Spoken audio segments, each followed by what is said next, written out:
Welcome into the 5-6 podcast. I am Tony Altieri, and usually I'd be saying that's Rico Mukherjee, but it's Halloween, and he's spending time with his kids, or I should say child, because he only has one. So shout out to Big Rick and Callaway celebrating Halloween out there tonight. There's a picture of Rick and his son all dressed up. I don't know why a grown man would get dressed for Halloween, but hey, not my call. Big ups to Rick and to Callaway for Halloween. But we're not here to talk about Halloween. We're talking about the MAYAKOBA Championship, or I should say the championship at MAYAKOBA. Previously, this tournament was called the OHL, so we've got a number of years of history and data around performance here, course history, those kinds of things, and so we'll jump into it. Real quick shout out to Nickel City Mafia and, of course, the channel. Make sure that you like, subscribe, and comment on the show. We run a number of contests. There's a lot of great content out there. The guys are covering fantasy football and, of course, all things Buffalo Bills. And, of course, you can watch Rick and I here each and every week on Monday nights talking about the PGA. We're not talking Live. We're not talking Euro. We are talking specifically about the PGA. And like I said, this week we've got the MAYAKOBA. Last week was the Bermuda. Rick did the show as a solo. Thank you, Rick, for doing that. I basically had no interest, but I did hit a winner on Seamus Powers at 20-1. So that carried me over into NFL Sunday, which turned out to be a huge mistake on the betting board for me. Had a really good week against the spread in football. Went 8-2 and had two of the worst beats in the history of my gambling life.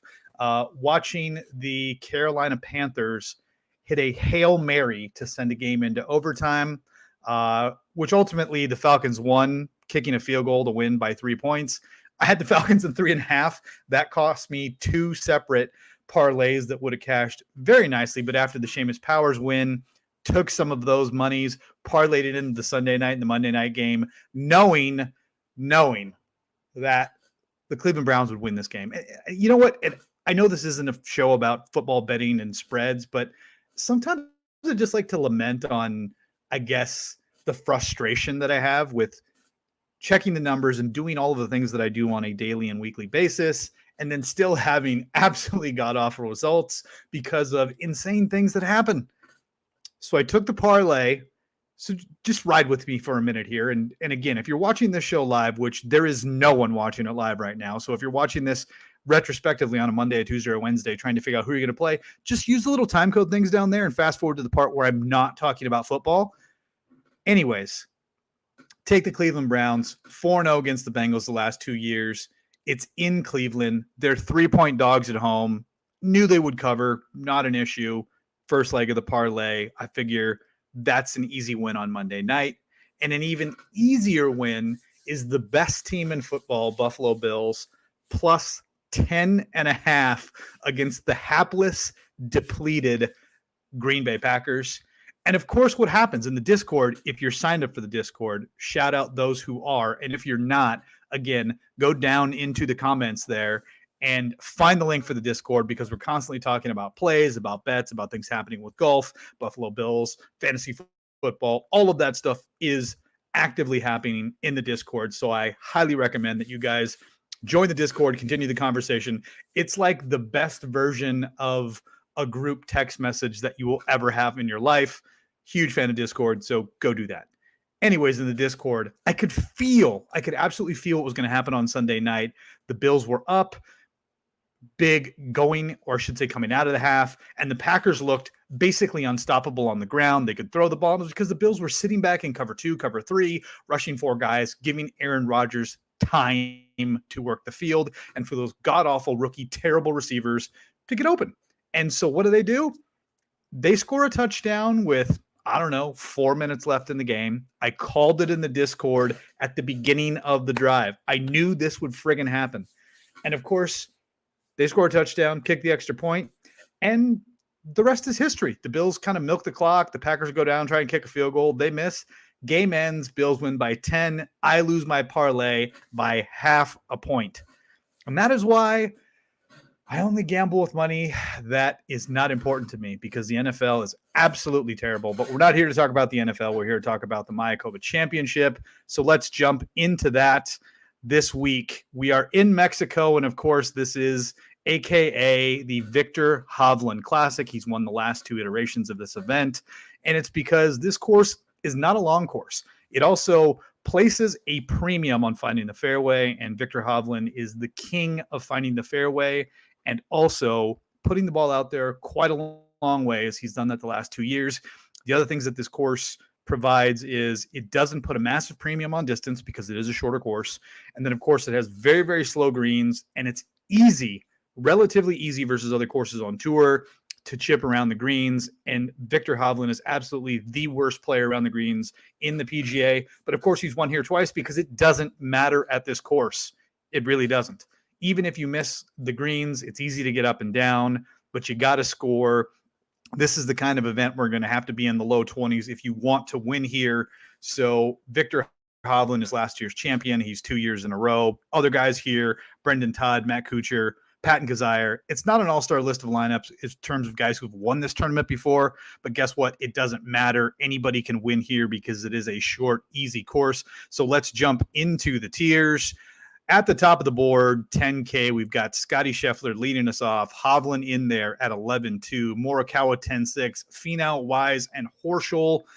Really interesting to see where ownership is kind of going to mature. And we're talking about this on a Monday night, so it's difficult to know where people will land. I don't think many people will end up playing Scheffler at the top of the board. They're going to look at the savings at Hovland for $200 more and the fact that he's won it 2 years in a row. And I think a lot of people are going to drop down there. The other guy that seems to be gaining a lot of steam in terms of ownership is Tony Finau. And obviously he's phenomenal. He's kind of shaken off that stigma that he can't win by winning a couple of times in a very short span. And Finau is my pick to win this week. I like him a lot. The things that he does well, the skill set that he has, and the way that he's been playing recently. And again, we haven't seen him much in the swing season, but this is probably the best tournament of the swing season. So I really do like Finau at the top of the board. In terms of ownership, let's go ahead and jump over to Fantasy National and get a quick look at where ownership is coming in very early in the week on a Monday evening. Let's take a look and pull that up for you guys. And just so you know, I use Fantasy National for all of my metrics, all of the rankings that you see on the screen, my model that I put out in the Discord. Again, shout out Discord users. I post that out there, a link to my Google Drive. You can download it, you can use it, you can save it, store it to your memory banks, whatever you want. I put it out there for the Nickel City Mafia team, and they like to use it in terms of figuring out who to play and who to bet each week on DraftKings or on your betting cards. Ownership this week, it's churning and turning. Right now, it looks like Scheffler is coming in, like I mentioned, right off the hop. I think a lot of people are going to drop down and go Hovland, Morikawa, Finau. Wise is also gaining a ton of steam, and it's not surprising if you look at Wise's results over the last couple of months. He's played very, very well. He's coming off a sixth-place finish at the CJ Cup, where I think a lot of people are on him. And this is a course where he's had a lot of success. He's got a 35th, a 2nd, and a 10th. He's got a couple of miscuts sprinkled in there. Horschel is the other guy that has very, very good course history here as well too. He's got a couple of top 10s and a couple of top 25s. So you can see, you've got some pretty good options at the top of the board. For me, I like the discount on Scheffler. I always love to play ownership, especially at the top of the board, because if you can get guys, Horschel and Scheffler being the two coming in at the lowest ownership at the 10K level, to me, I think that's probably your best option in terms of avoiding chalk and setting up lineups that I believe will give you an opportunity to win a GPP or at least cash on DraftKings. Both guys present a very, very high floor and obviously the ability to win. Horschel won at Memorial, and Scheffler has obviously won multiple times on the PGA Tour, including a major. Dropping down into the 9Ks, and like I said, we are going to move fast tonight because I have a 5:45 a.m. flight to Las Vegas, where I will be playing in a golf tournament tomorrow. So the last thing I want to do is spend a bunch of time talking about this when I've got to get ready for my own tournament tomorrow. But in the 9Ks, it's topped off by Taylor Montgomery. He's been absolutely phenomenal since coming up from the Korn Ferry Tour onto the PGA Tour. You look at his results coming into this. He's got a 13th at the CJ Cup. Before that, a 15th at the Shriners, 9th at the Sandersons, and a 3rd at the Fortinet. He does everything that you would want him to do. His ball striking is immaculate. With all of that being said, he hasn't won. He didn't win on the Korn Ferry Tour. He hasn't won on the PGA Tour yet, but this is a perfect spot for him. He and both Grillo I like a lot this week for the very same reasons. This course mitigates the things that they do not well and puts a premium on the things that both guys do very, very well. Both guys are elite off the tee. Grillo is a better approach player, but each of those guys, I think, are going to garner a lot of ownership in the 9K range and some very popular builds to try and avoid, or at least consider as you're building lineups for DraftKings, is probably Grillo and I would say Hovland right off the jump. I think Grillo, Hovland, or potentially Morikawa, Grillo are going to be two of the more popular builds to start off lineups. The other guy gaining a lot of steam, which is somewhat surprising this early in the week, is Hoagie. I guess if you look at Hoagie's results, he's been fantastic. Again, very, very similar to Montgomery, where he's got basically four top 15s, two of those being top 10s, one being a top 5. He's played phenomenally through the early part of this season. Right below him, Matt McNeely, very similar results. So those three guys, I think, are probably the class of this 9K field. And I think you can sprinkle in Grillo in there, especially because his results at this place, he's got 2 top 10s. McNeely also has a number of very, very good finishes at this course. The last guy to throw in there to round out the bottom of the 9K range is Brendan Todd, who just continually plays well. And if you think about the player profile for this course, like I mentioned, puts a premium on putting the ball in the fairway. Brendan Todd is inarguably one of the best players for accuracy off the tee. He's won at this course in 2020. He's got a top 10 and then a top 15 to back that up. So this is a place that he's very, very comfortable. And I think it's a place that you should be looking to play him. He is a solid guy here. And I think if you can get him at a bit of an ownership discount, that's also a positive. Just looking at ownership in general in 9K range, the guy that's coming in the chalkiest is, of course, Emiliano Grillo. The guy that seems to be coming in very, very low is Seamus Powers after winning the Bermuda. Powers is a guy who had been basically terrible in the ball striking metrics, but all of a sudden that flips. The putting continues to be pretty good, and he wins the Bermuda. That's kind of what I was hoping to see. Long-term form for Powers is that he's a very good ball striker, and he'd just been kind of feeling his way through it. Obviously, coming off the win, not a lot of people are playing him. The other two guys with low ownership, Jason Day, who has been playing very, very good as of late, and then surprisingly, Taylor Montgomery. I do like Montgomery a lot this week, so I'm probably going to have Montgomery, and I'll pair him with either Billy Horschel or Scotty Scheffler. Both guys in the 10K range, like I mentioned, are coming in less than 13% ownership, which is very, very low for that price point. We drop down into the next tier. We look at the guys in the 8Ks. It's kicked off by Rick's favorite guy, Brian Harman. I hate him. I will not play him. Every time I do, he misses the cut. So I'm just going to cross him off the list. He doesn't exist to me. Brian Harman is not playing this week. If you want to play him, go for it. I think it's a great play, and you can watch him miss the cut and build hatred for him the way that I have over the years. With that being said, he is coming in with pretty good form. He's got back-to-back top 25 finishes. The other guy that's played phenomenally, and we saw him almost win and contend sitting on the clubhouse lead in Bermuda, is Thomas Detry. Detry's, again, very similar to Montgomery, where he's solid, very solid tee to green. He's got great finishes, hasn't missed a cut. He's got a couple of top 10s, second place finish last week, and a couple of top 15 sprinkled into the swing season leading up to this. He's also played this course before, has a top 25 finish last year. So I do love me some Thomas Detry here. The other guys in the 8Ks, not so great in terms of course history, from KH Lee basically all the way through to Andrew Putnam. None of these guys have really performed very well here. Mixed results at best. The guy that actually has performed the best and is a former winner is Matt Kuchar. And the surprising thing about Kuchar is the ball striking has been there. If we go back and look at how he has played here at this course, but of course, over the last few tournaments, his stats are good.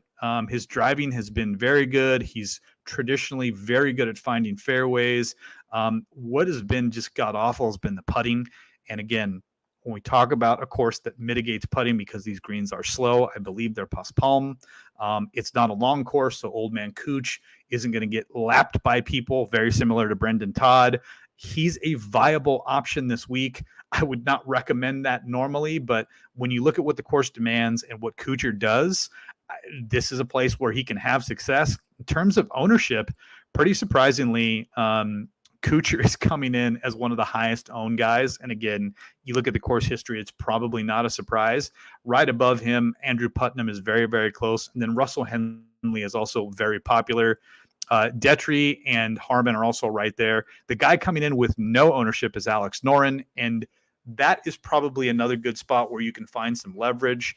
Hadwin as well.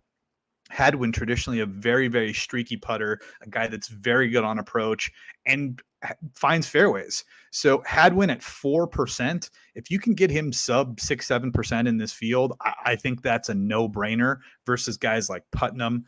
The other guy to consider who I like a lot at 8,300 is Keith Mitchell.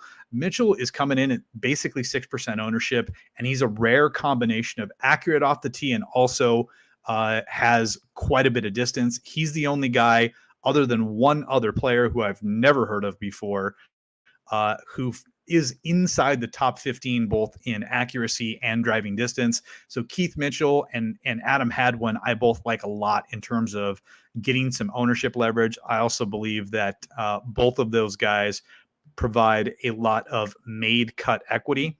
They've both played here a few times. Hadwin's made the cut twice out of 3. It looks like Mitchell's had a tougher time here. And of course, Mitchell kind of has his run, and we don't necessarily know him as an island course guy. But again, off the tee, he's the number 1 guy in this field over the last 24 rounds. So it's difficult to ignore Mitchell, and you just got to hope that he gets one of those freaky hot putting weeks, because those happen to him a couple of times a year.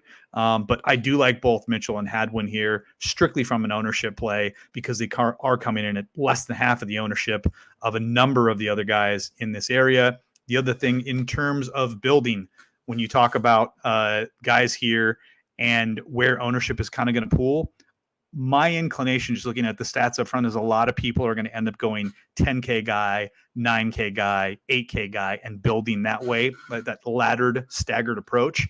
If you go stars and scrubs, or if you go very, very middle of the road, if you're to grab, 3-4 guys in the 8K range, you're going to have a much different build than most of the people out there. And that's important if you want to actually win some money on DraftKings. It's one of the things over the year that I've developed a strategy for doing, is trying to identify guys who I believe are the right play, guys who should have more ownership, but for whatever reason, they're not gaining the the kind of steam that they need to get the ownership.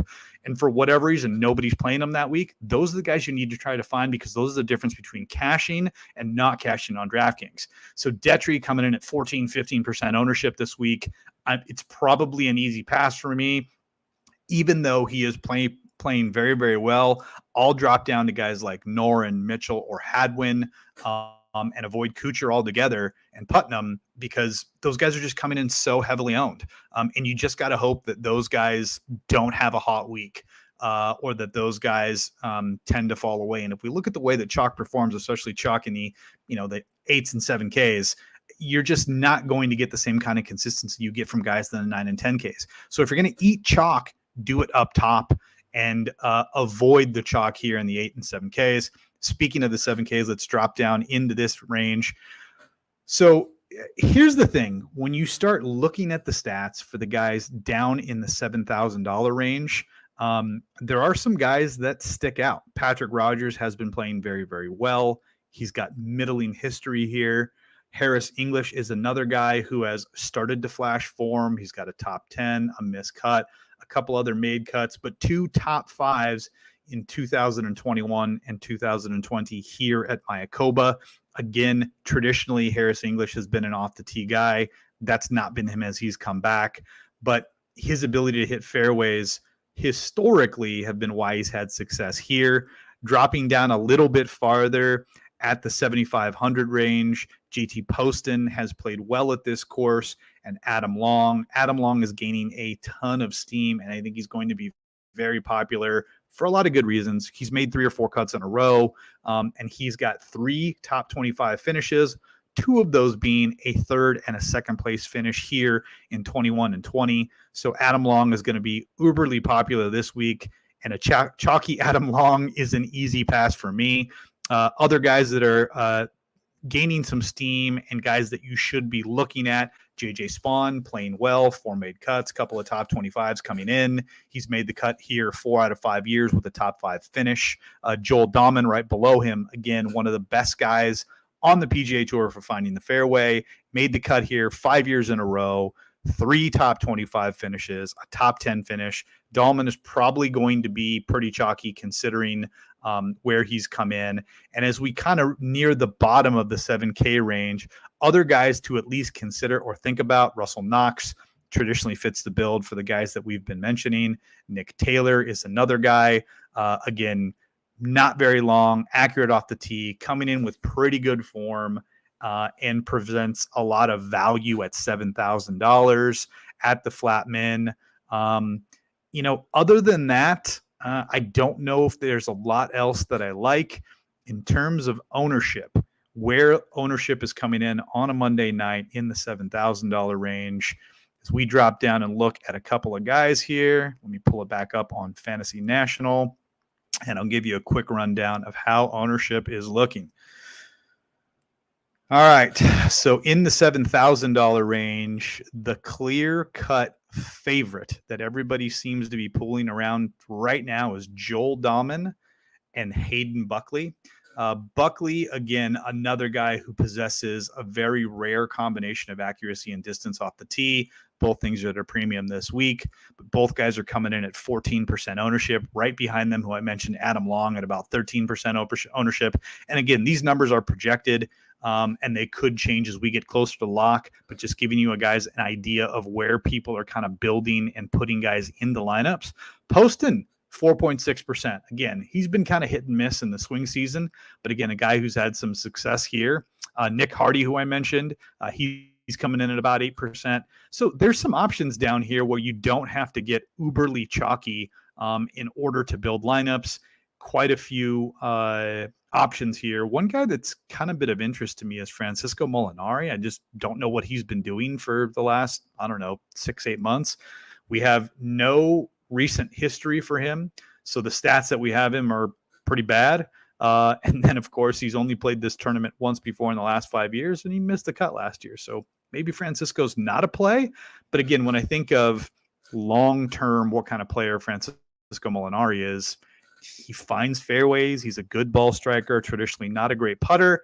But again, on a place where putting isn't a huge factor, maybe there's a chance there. Cam Champ, I think, also had a run here a couple of years ago. Yeah, he finished in 10th place in 2019. If I go back and look at that year, I think he was in 1st or 2nd place going into Sunday and just kind of fell apart on Sunday, which Cam Champ tends to do. But again, his last outing was at the Zozo. He finished in 8th place. So Cam Champ, maybe a good place. Typically does good on short courses where he can take advantage of distance. Other than that, is there anybody else that I want to mention? I mean, Smotherman, if you're going first round leader, if you want to do some DraftKings, he scores a lot of points, but typically, grenades on the weekend. That's just kind of where he lives. But yeah, I think that's it. The other guy that's of interest, I think, at least to consider, would be Chris Kirk. Kirk has 4 straight made cuts here, nothing better than a 33rd finish. He's coming in with 3 out of 4 made cuts. And again, nothing better than a 30th place finish. But at $7,200, really what you're looking for is a guy to make the cut. And again, Chris Kirk is traditionally known as a very accurate player off the tee, good on approach, streaky with the putter. Might be a good place. And if you can get Chris Kirk at very low ownership, and again, he's coming in right now about Chris Kirk, 7% ownership. That's not a bad play there. Cam Champ, who I mentioned right now, coming in 2% projected ownership. Cam Champ. I will tell you this. I will be gambling on Cam Champ. The other guy that I like a lot this week, strictly from the off the tee perspective, is Sepp Straka. I think a lot of people forget that Sepp Straka is a guy who has contended here. He's made 3 cuts in a row. He's gotten better every time that he has played this tournament. going from a missed cut to 52nd to 33rd. So I do like Sepp Straka a lot, especially a pivot off of Adam Long. The other guy that's interesting, Mark Hubbard. Mark Hubbard was $10,000 last week. $10,000 last week, and this week he's like $7,400. So you're getting a massive discount in the pricing that you're going to see on Mark Hubbard. Let's take a look and see if we can find where Hubbard's ownership is coming in at right now. Mark Hubbard is coming in at 5% ownership on the week.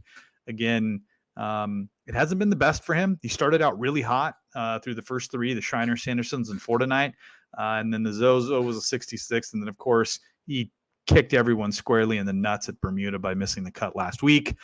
His course history here is not great. He's made the cut 2 times, but really hasn't done much.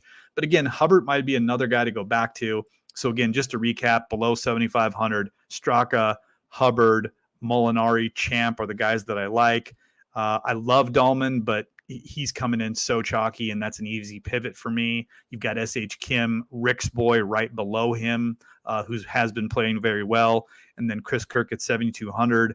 Above 7,500, the plays that I like, I'm going to play me some Seabass. He is my boy, but I like Davis Riley, even though he hasn't been that great as of late. Burmester has been hot, so I do like him at 7,700. Also mentioned Nick Hardy. And then Aaron Rye. I mean, why not Aaron Rye? If you're just looking for finding a fairway, Aaron Rye is a perfect guy at 7,600. The other guy to throw into the mix that is a complete statistical anomaly at $7,600 is Justin Lower. Lower just continues to be on fire with the putter. I didn't think that you could putt that consistently well for that long, unless your name is Denny McCarthy or this is 2018 and your name is Jordan Spieth. But Lower has just been an absolute beast with the flat stick, gaining 4, 5, 6 strokes, 7 strokes putting in events over the last 4 to 5 weeks. And I guess you just have to think that it's going to continue. He's not the best off the tee, but it's also not a massive detriment to his game. So Lower at 7,600 is also a pretty sharp play this week, in my opinion. Dropping down into the 6Ks, and oh boy, I'm trying to get done in the next 2 minutes because I want that 30-minute time slot. Dropping down into the 6Ks, there are options. It's not the best, but there are a few guys that I do want to highlight in the $6,000 range because I do think there are options. CT Pan has been not great this year. I'm not going to lie to you, but it has been improving. He's made 3 cuts in a row here. He does have 4 made cuts, including 2 top 15 finishes at this tournament. $6,800. Typically, we're seeing CT Pan in the 7s to 8K range, and in a field like this, if he was playing like normal CT Pan, he would probably be high 7s, low 8s. So I like CT Pan because I think we are getting a discount there. Austin Eckroat, another guy to throw out there, has been playing pretty well. He did have a miscut last week at Bermuda where he was very, very popular coming into the week. But Eckroat is a guy that you can probably go back to. Callum Tarrant is another guy that I like strictly from off the tee game. He absolutely pounds the ball. It is his best weapon. So Callum Tarrant at $6,700. Dropping down a little bit farther, looking at our boy Danny Lee, who is, I don't know, Danny Lee just plays good at courses that he plays good at, and this is the course that he plays good at. He has 4 made cuts, 2 top 10s, a second place finish over the last 5 years. So Danny Lee to me is hard to skip over at $6,600. So I like Danny Lee. Right above him, Lipsky at $6,700. I just think you're getting a very, very good player for $6,700 in Lipsky. Ches Reavie, who has not been great this year in terms of the way that he's fared, but Ches Reavie is good at a couple things. He's good on approach, he's good at hitting fairways, and he has very good course history at this tournament. Ches Reavie, $6,700. Right below him, John Huh at $6,700. Also, very good course history. A previous winner of this tournament when it was the OHL back in 2012. John Huh is a strong play. Scott Piercy. I just got to say this. Scott is probably the most triggering guy to play. It seems like every time I'm on Scott Piercy, he's terrible. I mean, objectively horrible. And then when I don't play him, the guy finishes top 5. So don't ask me when to play him. He's played here well. I will not be playing him this week, which probably means you should, but I won't be playing Scott Piercy this week. But he does have very, very good course history, 4 made cuts at this tournament, including a top 5 and a top 30 finish.